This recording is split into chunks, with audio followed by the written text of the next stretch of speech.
Hi, I'm Sharon Pope. I'm a master life coach specializing in love and relationships.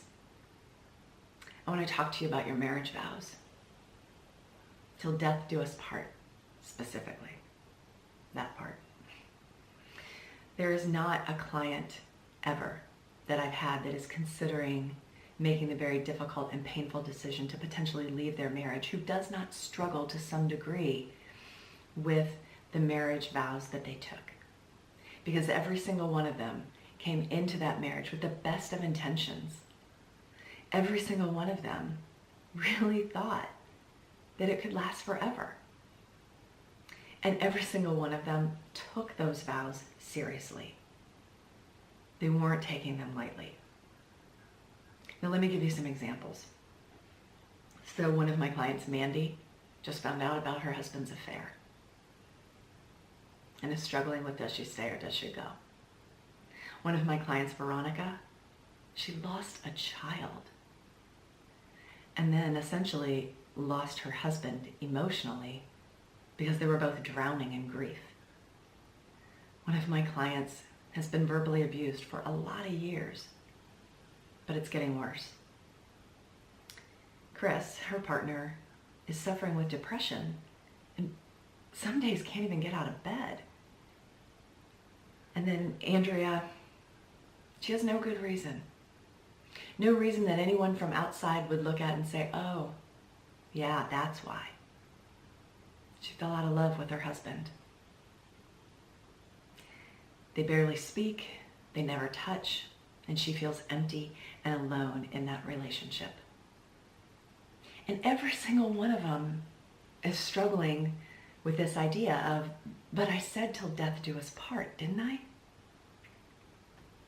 Here's the thing in our relationships. Sometimes one or both partners grow and evolve. And sometimes that leads us in a different direction. Sometimes what two people want in the second half of their lives is not the same thing that they wanted in the first half of their lives. And sometimes they want very different things. And then sometimes people just lose their way. It happens. So my job as their coach is not to judge them or not to tell them what they should do, right? As some coaches or therapists might do. Because it's not about what they should do. I don't have an opinion of what they should do, right? But what I can do for them is I can help them see the truth of where they're at, how they got here, and how to get unstuck, to get some real clarity, and to be able to overcome their fears so that they actually can move forward, whether that's reconnecting or that's lovingly releasing it. My job is to equip them to walk through the fire that stands before them.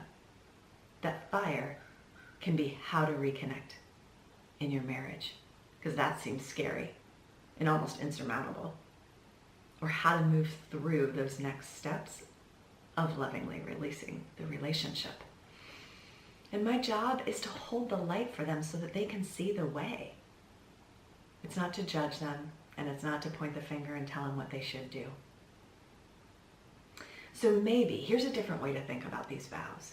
Maybe, instead of staying together till death do us part, no matter how miserable we make each other because, damn it, it's the right thing to do, maybe it's time to really figure out, can I make this marriage feel good again?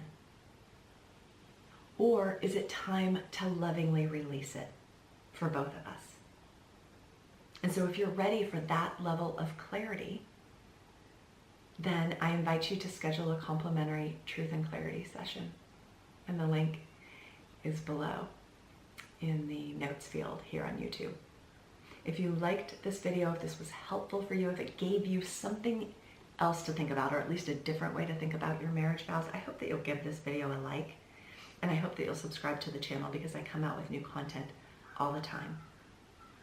Please be well.